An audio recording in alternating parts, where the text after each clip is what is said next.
Hello, I want to welcome you to this webinar. We have quite a few people on the line already. Thank you for taking the time today to join this presentation entitled Empowering Utilities with ArcGIS. We have a wonderful lineup for you, and I know you will find it very worthwhile. You probably received an email from Esri earlier this year alerting you to 6 live seminars that we did around the country, and these seminars were very popular, but not everyone could attend. We designed this webinar to cover some of the same material for a larger audience, and we're very happy that you're here. Right now, we have attendees logged in from many utility disciplines. At Esri, we understand how important your work is to your communities, providing the safe, reliable, and affordable services that we all rely on. And this webinar focuses specifically on the needs of community utilities providing those services. Today, we hope to raise your awareness about what is possible, to see what others are doing, and learn about some new capabilities that Esri has been working on. It's our goal that you can use these ideas to further empower your utility in new ways. First, a couple of housekeeping issues. Please take a look at the GoToWebinar control panel. There you can adjust sound options and adjust your view. As we go along, you may think of some questions. These are very important to us. Please use the question box and type in your questions at any time throughout the webinar. And what we will do is collect those questions and then provide written answers at the end in the form of an FAQ to all attendees.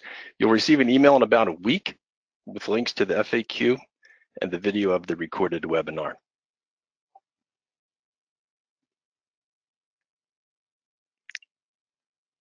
My name is Pat Hall. I will be moderating the session.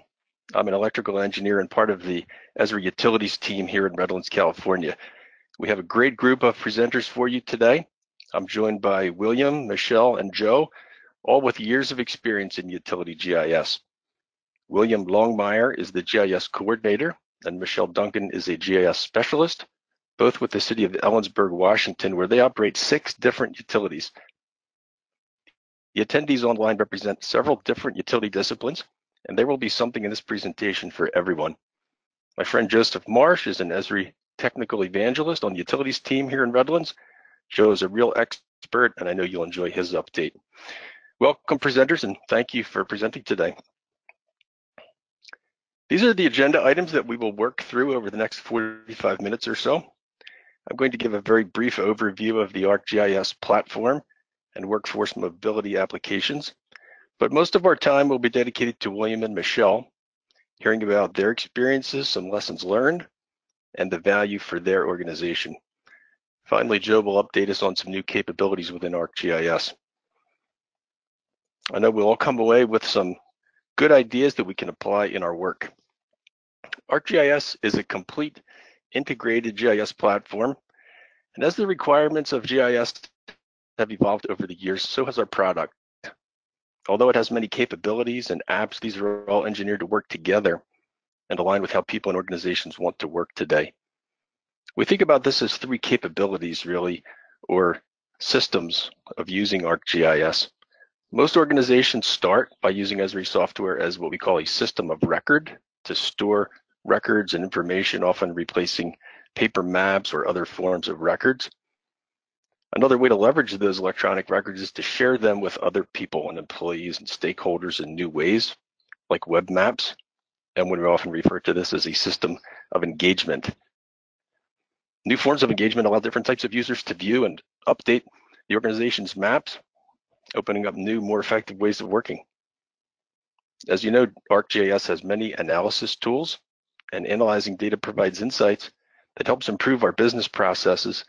We call this capability a system of insight. These are really a great way to think about and talk about GIS capabilities with people that might not be familiar with GIS. Systems of record, engagement, and insight. Now, utilities often make use of these capabilities in some common ways. Based on our work here helping many utilities implement a complete GIS, we've identified some common ways that they solve problems and exploit opportunities. Here you'll see 9 listed, and you'll recognize these in their relationship to utility workflows.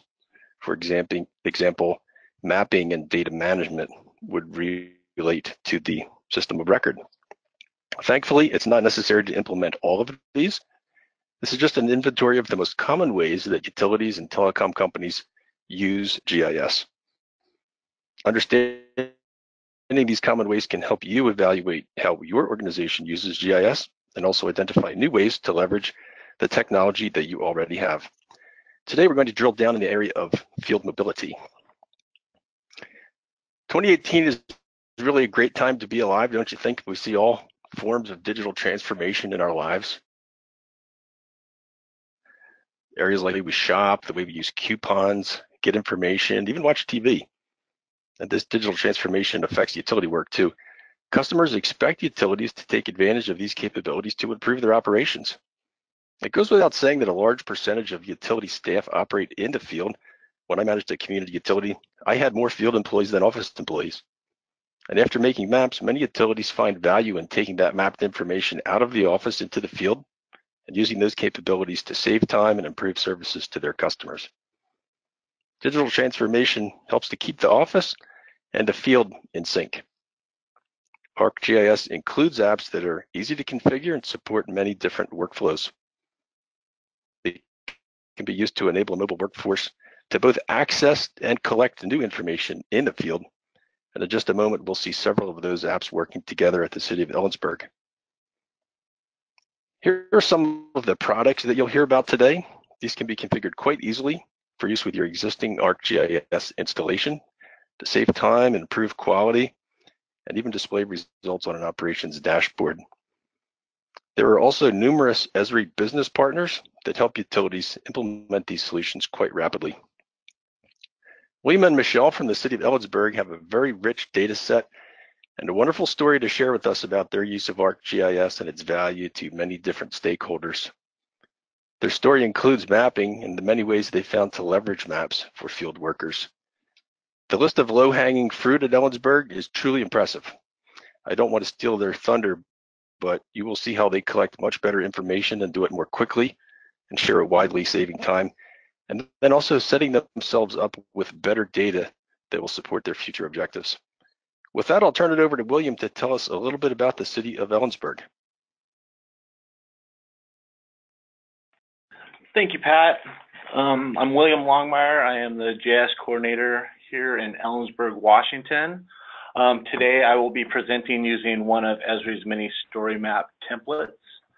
This story map is the tabbed series, and it's a great alternative to using PowerPoint.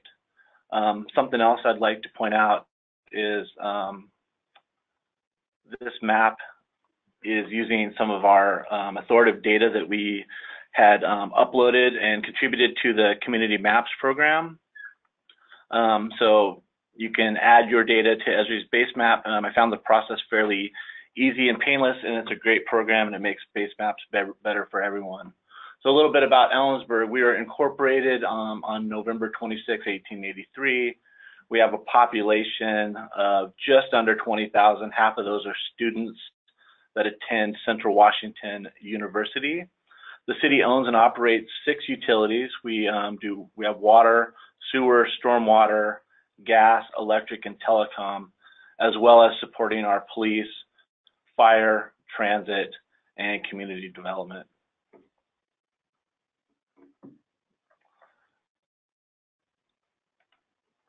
So like most utilities, all of our infrastructure data was maintained in CAD. I'm sure all of you are familiar with, this slide here, or this,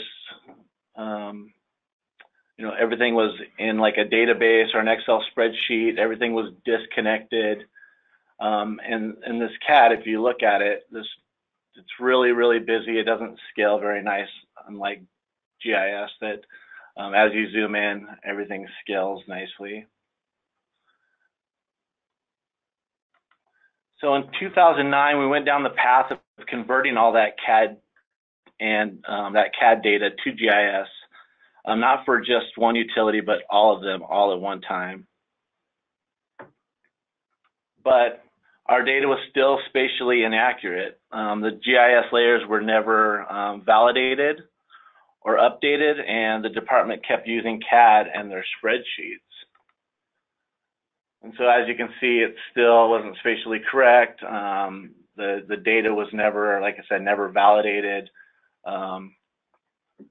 Went out and GPS some of those locations, you know, some of this stuff didn't even exist, and it just kind of just sat there, you know, stagnant for a long time.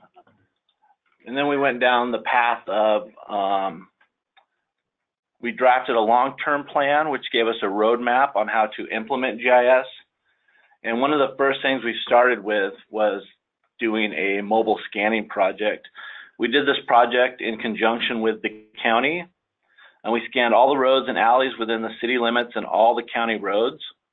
We captured street view type imagery and the LiDAR. LiDAR is light detection and ranging, or laser imaging detection and ranging. So each one of those dots that you're seeing represents a geographic location or a coordinate that was used to collect like survey monuments or other information or data that we could see. And so using the new and existing monuments and records of survey and plat documents, we were able to build a parcel fabric. The software is also great for taking measurements like line sag, street width, or anything like that. So basically anything you see in the image, you can take a measurement on.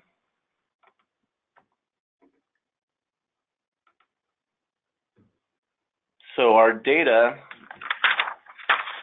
you know, finally we got all the parcels built, got the parcel fabric, and then we had this highly accurate foundation that we could then use to build our utility layers on. So a new data conversion was done, and the LiDAR software was also used to create points for all visible utility infrastructure, such as our water, our gas valves that were visible in the street. And then those were the CAD that we then converted to GIS were then moved to those locations, so making it more accurate.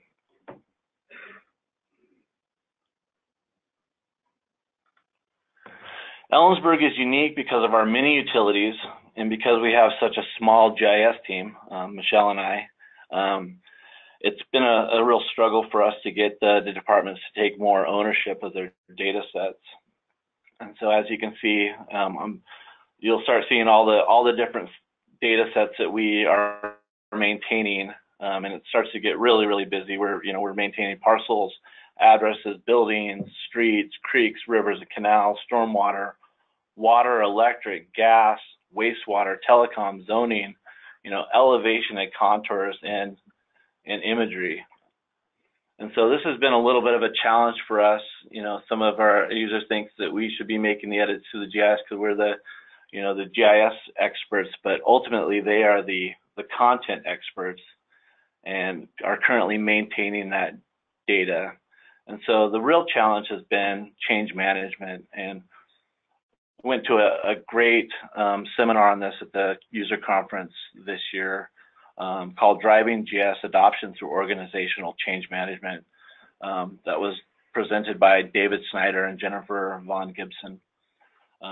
You can find that, the slide deck for that on the internet if you just go out and do a Google search for that. But I found it very, very informative, and we're trying to incorporate some of those change management techniques here at the city of Ellensburg. So while we were getting doing our second data dump, we had a little bit of free time on our hands, and the city decided to build a fiber optic network to replace our iNet. So city staff used GIS to create the design that our contractor ultimately used to build the network. And by doing the design in-house, the city saved over $100,000. We have our data in GIS, but we are finding it very hard to keep track of all the new connections.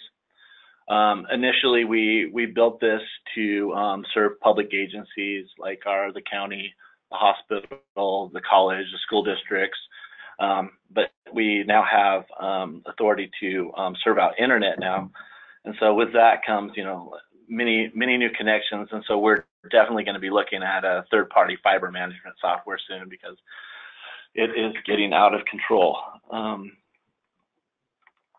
As part of a separate project, our stormwater utility GPS all of their infrastructure, and since 2014, the stormwater utility has been using GIS out in the field to track their catch basin cleanings and inspections, which satisfies the requirements for their stormwater compliance reporting.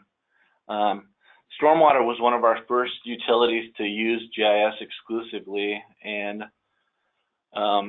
they are constantly coming to us with new ideas and new things that they want to do. We started out using a laptop with a custom ArcGIS desktop toolbar and did disconnected editing by checking out features from our database. We did this for about 2 years, and as soon as Collector for Windows was in beta, we installed it and started using it on the laptop. But that was kind of cumbersome, using a laptop and a mouse inside of our Vector truck. So the following year, we bought them an iPad. The GIS department bought an iPad and a Trimble R1 and started letting each department check them out. We kind of wanted to do a try before you buy scenario, and I believe this was a good approach.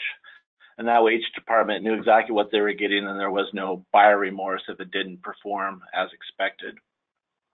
We now have 3 R1 units and 16 iPads. So the apps you see on the right are ones that we've, the ones in black are ones that we have developed, the ones in red are in development, and we are developing more. So now all of our utilities are using GIS in one form or another.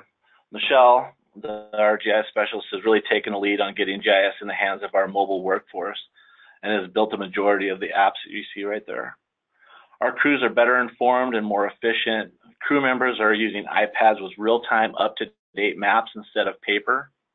Updates that used to sit in the truck for days, weeks, or even months are updated on the fly. The crews are making the changes in the field rather than sending them back to the office to make the edits. This is huge because it frees up time for our engineers to do other tasks. We've received multiple comments from crew members and the operations engineers about how GIS helps them be more productive. They no longer have to come to the office to pick up assignments or drop off paperwork. We are also doing as-built from GPS points and basically just connecting the dots rather than trying to redraw something that was hand sketched out in the field, making our data even more accurate. This year we did our leak survey using GIS. What you see here, this is a screenshot of another web app that is in the style of a dashboard. You can actually build dashboards, but this is just a web application that mimics the dashboard that our GIS engineers and operations supervisors used in the office to track the progress of the leak survey in real time. So historically, this survey was done by filling out paper forms and then highlighting the paper map showing where they did their survey. So location tracking was turned on to show the location every 30 seconds and are time stamped. And when we did our audit, we found that sometimes less is better. So we were surprised that we were questioned by our auditors as to whether or not we surveyed all the gas lines, because we had the tracking turned on and it showed that we were there and the time that we were there in the day. And so basically it was just an educational thing. They weren't familiar with the detection equipment. So the little green dots are the timestamps, and so they would question things like this. How did he get from all the way down to the end of this line and back in 30 seconds? And what they were unaware of is the equipment that we use for our leak detection could detect leaks from up to 100 feet away. This was our first all-digital audit by the state, and we passed. Instead of looking over numerous paper documents with the auditors that had been highlighted to show what was done, we used an online map viewer. Now I'm going to pass it over to Michelle, and she's going to talk about some of the great work that she's doing for our crews and mobile. Thanks, Willie. Hi, everyone. I'm Michelle Duncan, GIS specialist with the City of Ellensburg. And I'm going to showcase a couple of examples of how we are transitioning our paper workflows to mobile solutions particularly with our gas and light departments. I just wanted to point out that in the beginning of 2017, I took a couple half-day hands-on workshops offered by Esri that proved to be very invaluable. They were field data collection with Survey 123 for ArcGIS and deploying collector for ArcGIS. So I'm going to showcase this first one. It was one big project we completed this year, was converting our pipeline patrol process from paper to digital using the collector app. In the past, only one person was able to do the patrol at one time using this big binder you see here. They had to do their route according to the page order in the book, which was cumbersome and inefficient, especially if there was an emergency call in the middle of the patrol pipeline process. Now with Collector for ArcGIS, the process has completely changed. All gas field personnel have access to this Collector app on their iPads. They can see what has been inspected simply by the color status on the map. Green means inspected, blue not inspected. The crews are able to input their data using domains or pre-populated choices, which saves time and helps eliminate data errors and poor handwriting. They can click on any of these features, view past inspections, take new inspections with this easy pre-populated fields, no poor handwriting, quick entry. They can even add pictures. Once these updates are happening in real time, so the gas manager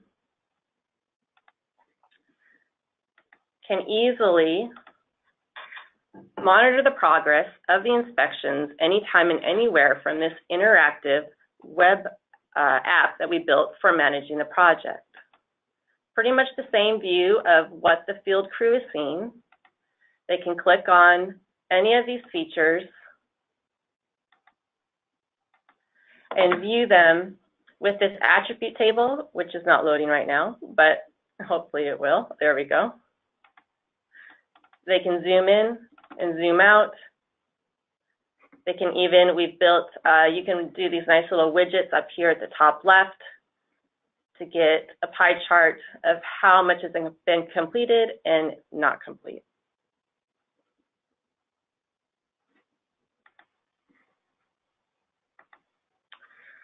Another workflow we changed recently was with the light department and how they manage their meter connects and disconnects with the field crews and our finance department.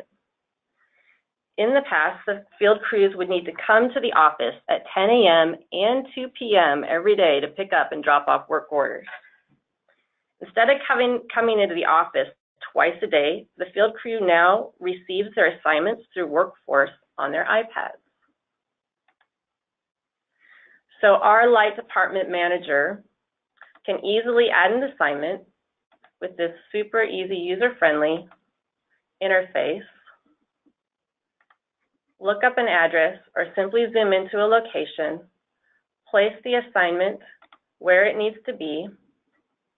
You can assign it to any field crew member outside.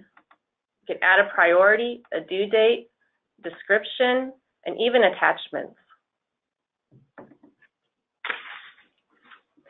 Once the field crew gets this on their iPads, they can then open up Survey 123, which I'll open up here, click on the survey, and collect at that point, and have a nice user-friendly interface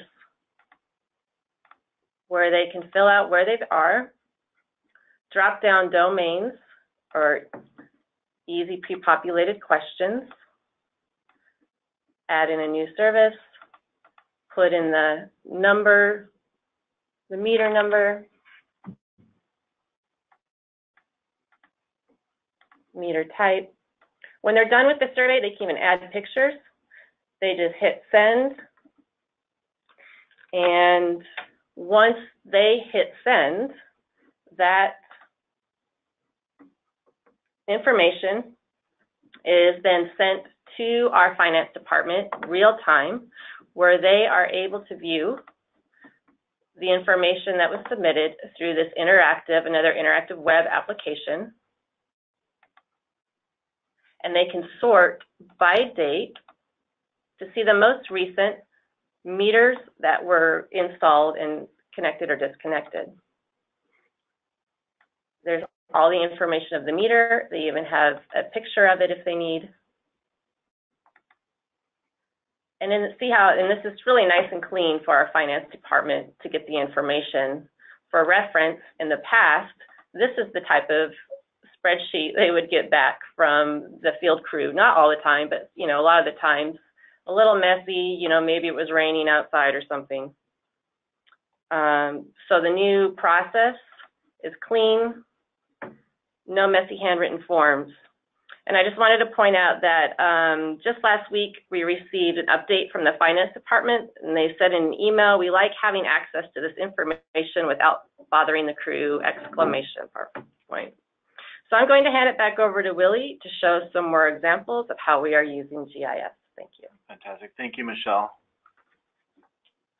So some of the other things that we're doing at the city. So we aren't developers. We don't have any sort of coding experience. But Esri's web app builder has enabled us to build some really cool apps. Right now I'm showing our app gallery. This is actually another application that hosts our applications. And one of the things I want to show is we wanted to get GIS into the hands of more of our users, and we noticed that they were going to multiple sources to get information. So we built the eBird map. These are all of our public-facing applications.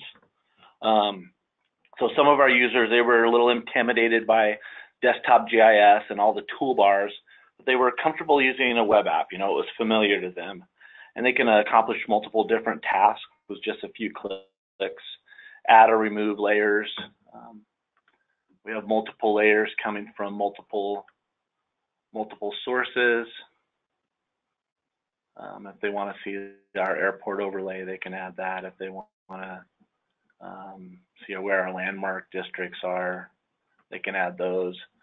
We also have a utility version of this that that we can only see in-house, or they have to log into, that has all of our utilities on it. And that's great for office managers or anybody that wants to just see everything all in one map but don't really have any skills as far as GIS or desktop.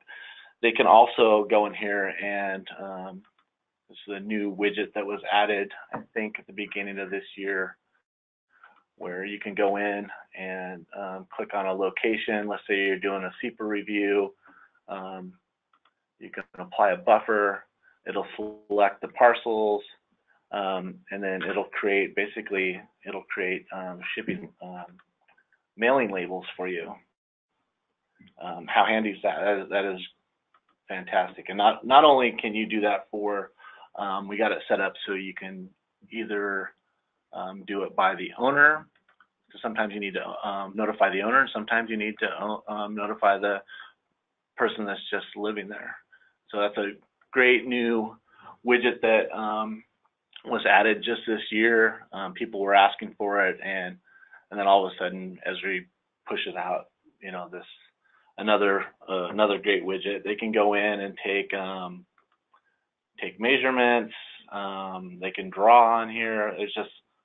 They can even just print from here. It's kind of a basically a one-stop shop for our users, and it's been very well received.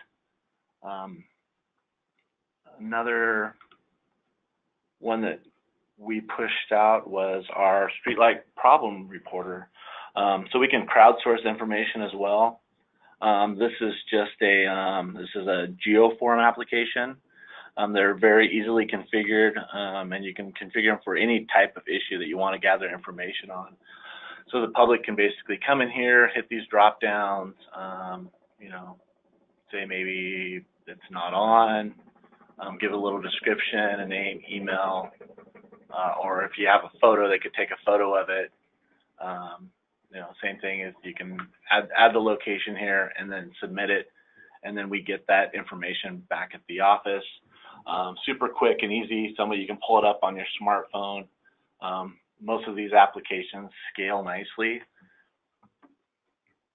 so they look good on a smartphone.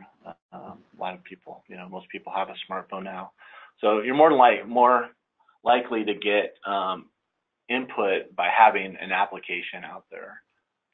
Some of the other ones we've done, we did a walking tour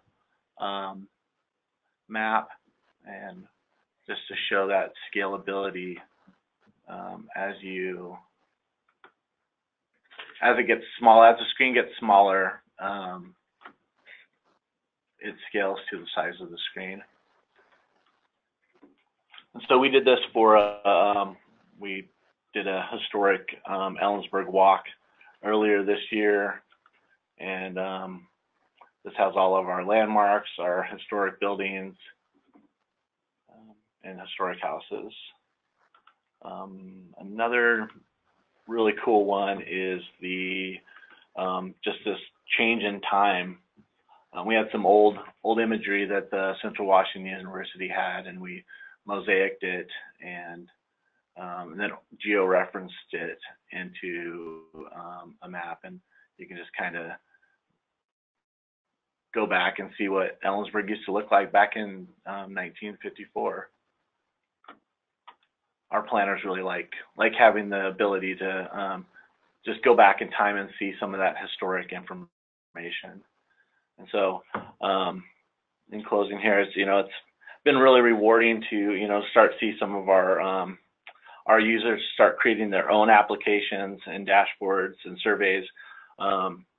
We got a few people that we've shown a few things to, and they've just taken it and ran with it. Like our light operations manager, we showed him what a dashboard was, and next thing you know, he's, you know, building dashboards and using them to present to his to the directors about what he's got going on. So that's been really neat. Our users are discovering that, you know, GIS is more than just mapping software, and, you know, we're getting, you know, new requests on almost a daily basis for something new. And so, in closing, it's Esri's been making it really easy for us. We're a small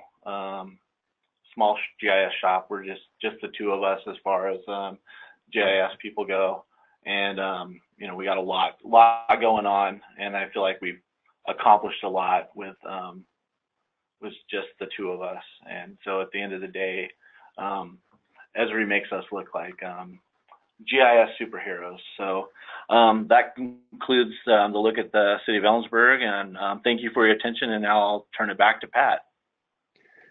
William, thank you. That was excellent, and I think you really are a GIS superhero, you and Michelle together. I think our attendees would like to know, could you comment, you know, you had said you're not a programmer. What level of effort was required to implement the things that you demonstrated here today?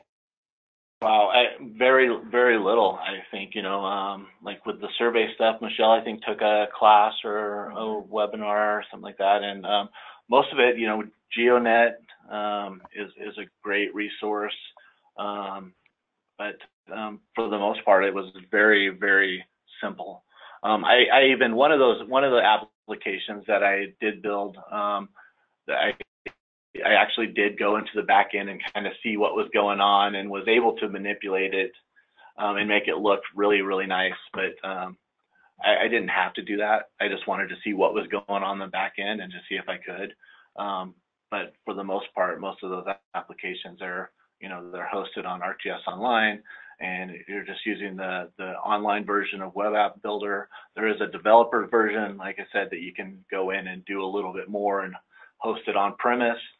But yeah, very little effort.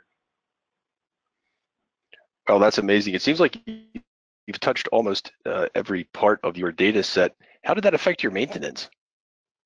Maintenance as, I'm sorry, as Your, far your as, the maintenance of your data. oh, well, like I said earlier, that we are needing the it's because we are maintaining these applications now, and we are trying to get the data, or the data owners, that are familiar with the data. They're the content experts, to start taking more ownership of that, and start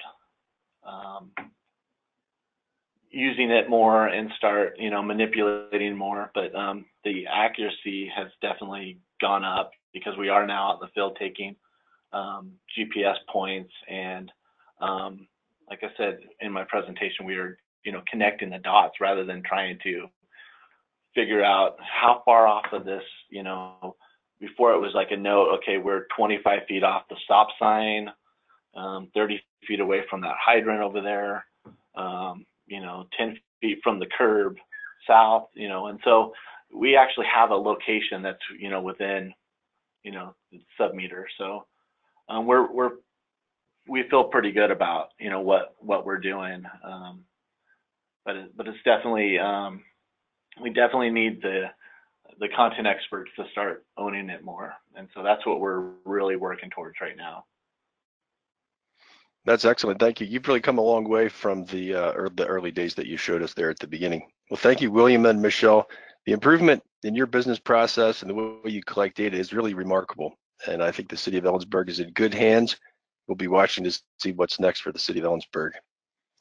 Now I'll turn it over to my friend Joseph to tell us about some new workforce automation capabilities in Survey 123. Joe? Thank you, Pat. So that was really great what William and Michelle just showed us. Their ability to spin up a plethora of easy to configure apps in a short amount of time really shows the versatility of the ArcGIS platform. Today, I'd like to talk to you all about workflow automation using Survey 123 for ArcGIS. The ArcGIS ecosystem provides easy-to-use tools for everyone within your organization. Recently, we released a new functionality to Survey 123 that uses webhooks. This allows Survey 123 to out-of-the-box integrate with hundreds of apps and services, including Office 365, Salesforce, Google, Box, and so forth. And really, to reiterate, there's no code required. This is out of the box, ready to go. With the right training, anyone within your organization can quickly start tackling problems on their own. So what are some common use cases? Well, you can use webhooks to send instant notifications, such as text messages, emails, or push notifications. This can really become handy when you need to email a supervisor about when an inspection is performed, or let an emergency team coordinator know when a high priority incident is submitted. It's also very useful for instant data transfer. So if you have customers filling out satisfaction survey data, using webhooks in Survey 123, you can quickly append that service data or that survey data directly into your Salesforce Pardot information. Or you can also append data quickly to an Excel worksheet. These are just a couple examples, but there's a wide range of ideas and creativity to be used here. One of my favorite ones is when a building permit is submitted, you can automatically create a PayPal payment so that you're never behind on your books and that payments are always up to date. So I've been talking about webhooks. Well, what's a webhook? Simply, it's an HTTP callback or a URL. And survey owners can associate one or more webhook URLs within a survey. And as soon as you submit your survey, the receiving app or service takes that information and does something with it. And it does it with an easy-to-use third-party workflow automation software. With my example, I'm using Microsoft Flow. But all the different connectors or automation softwares provide out-of-the-box connectors that have conditional logic, iterations, filters, and a nice graphic user interface to be able to see what you're doing with your logic. So how does this all work? Well, first, a user submits a survey from a web browser or a Survey123 app. ArcGIS Online or Enterprise is listening for that information, and as soon as it receives it, the webhook triggers, and that webhook then sends information to do something else. Today I'm going to show how we can use Survey123 and webhooks to automate instant notifications to email a supervisor about when an asset has been inspected and deemed critical. So let's take a look at our field ops dashboard. This becomes really relevant with all the storms that we've been seeing in the United States lately. This easy to configure dashboard provides day-by-day weather here on the left-hand side, as well as textual descriptions of what the weather is going to be. We can see radar as well as weather advisories. The map in the middle shows all of our assets, where we have work, inspections happening, and where our workers are. We can get a breakdown of who's working and who's on break, the number of inspections that have been completed after a storm event, as well as the conditions of the asset inspections that have been completed already. And then on the right-hand side, we can get our local news as well as the news ticker. So let's take a jump and switch hats to our field worker. As a field worker, I've been assigned to go out into the field and inspect some of our assets after a storm. So on my iPad, I can open up Workforce for ArcGIS. And I'll open up our repairs and maintenance project.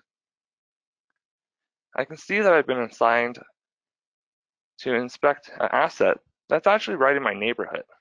So I can go ahead and accept this assignment, and the dispatcher back in the office can immediately see that I've started this work. I can jump over to my Survey123. In this form-centric app, I can quickly and effectively share information without errors, and it can go directly back into our system of record. So the ArcGIS platform of mobile apps has automatically populated my asset ID already. And if I select that the asset's in fair condition, I can go ahead and then just take a photo of the asset and sign it. But based on conditional responses, if I select follow-up is required, I'll get an additional field asking me what the follow-up is, including replacement, repair, and so forth. After inspecting this pole, I discovered that it was split in half, so it's a critical condition. I notice that when I click on the critical condition, I see the numbers and the times of the different on-duty managers to call if I have any questions to report. And also I can see all of our company policies and legal jargon across the top. So I'm going to go ahead and say that this asset has failed, describe that it's split in half,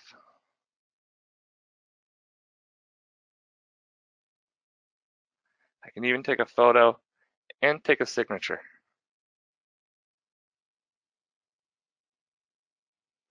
If I don't fill out a required field, it'll send me a warning, and that sort of data validation really increases the quality.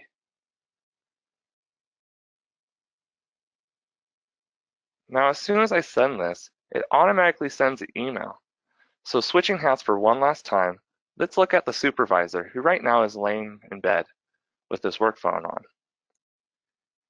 He receives the email saying that a critical issue was reported and that the asset concerned is a specific pole.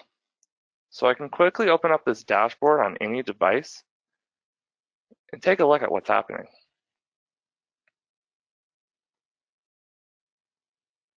I can immediately see that we have one critical assignment, and I can see the breakdown of that assignment. This dashboard opens up its system of record in a pop-up, and I can see that the assignment type has already been set to asset repair, letting everyone know that people can move on with the repair crews and that the inspection has been done. This triage and this communication between field workers and members back in the office really creates a harmony with everyone working on the same sheet of music. And this sort of operation efficiencies not only increases reliability, but also safety for everyone within your workforce.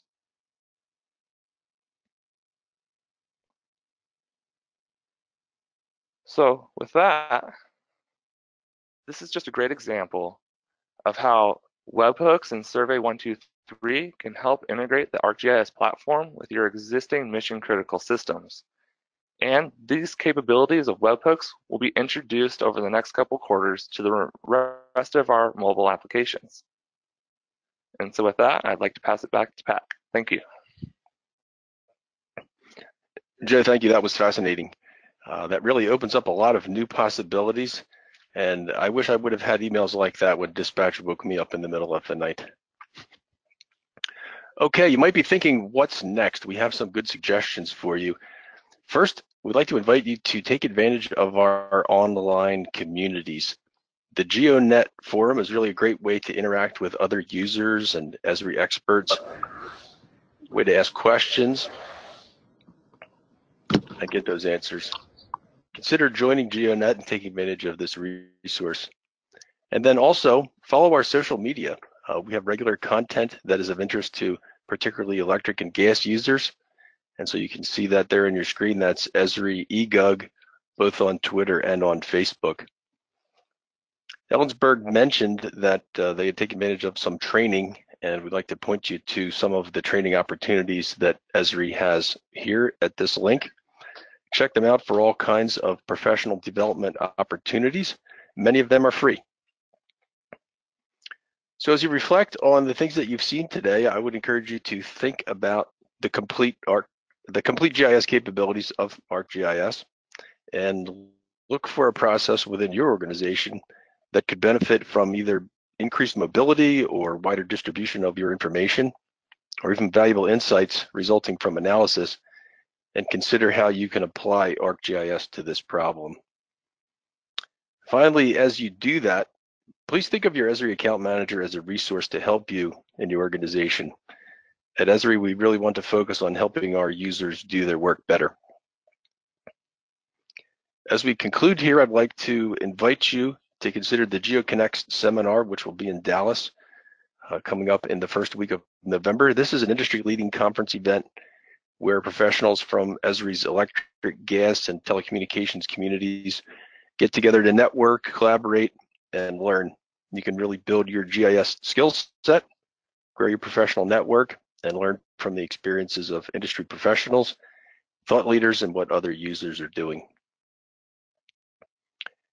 Thank you for spending your time with us today. We really appreciate your participation and trust that you found it both valuable and enjoyable.